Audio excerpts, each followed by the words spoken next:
रूस यूक्रेन युद्ध को लेकर भारतीय विदेश मंत्री एस जयशंकर ने एक बार फिर भारत का रुख स्पष्ट किया है। भारतीय विदेश नीति परिवर्तनकारी दशक विषय पर IIM अहमदाबाद में बोलते हुए उन्होंने कहा कि यूक्रेन युद्ध पर स्वतंत्र रुख अपनाकर भारत ने कई देशों की भावनाओं को व्यक्त किया है। उन्होंने कहा कि इस तरह की परिस्थितियों में देशों पर कोई एक पक्ष चुनने का भारी दबाव रहता है।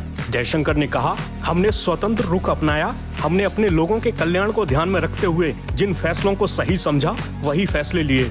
उन्होंने कहा कि इस बात की दुनिया ने सराहना की है। वहीं चीन के साथ भारत के संबंधों को लेकर जयशंकर ने कहा, मुद्दा ये नहीं है कि हमारे बीच अच्छे संबंध होने चाहिए या नहीं। हम अच्छे संबंध चाहते हैं, लेकिन अच्छे संबंध हमारे राष्ट्रीय हित की कीमत पर नहीं हो सकते। ये अशांत सीमा की कीमत पर नहीं हो सकते। जयशंकर ने कहा, 2 साल पहले महामारी के बीच में चीन ने समझौते का उल्लंघन करते हुए हमारी सीमा के करीब सैनिक तैनात कर दिए। हम अपने रुख पर कायम रहे और 2 साल से हम उस पर काम कर रहे हैं, कोई नरमी नहीं बरत रहे हैं। उन्होंने कहा कि वैश्विक समुदाय ने देखा कि भारत जमीनी स्तर पर मजबूत और अपने हितों को सामने रखने में मुखर भी हो सकता है। हाल ही में जयशंकर ने कहा था कि एशिया का भविष्य काफी हद तक इस बात पर निर्भर करता है कि निकट भविष्य में भारत और चीन के बीच संबंध कैसे विकसित होते हैं। इसके साथ ही उन्होंने कहा था, सकारात्मक राह पर लौटने और टिकाऊ बने रहने के लिए संबंधों को 3 चीजों पर आधारित होना चाहिए: पारस्परिक संवेदनशीलता, पारस्परिक सम्मान और पारस्परिक हित।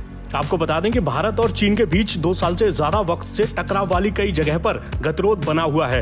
हालांकि उच्च स्तरीय वार्ता के नतीजे के तौर पर दोनों पक्ष कई क्षेत्रों से पीछे भी हटे हैं, लेकिन दोनों पक्षों को टकराव वाले बाकी बिंदुओं पर जारी गतिरोध को दूर करने में सफलता नहीं मिली है।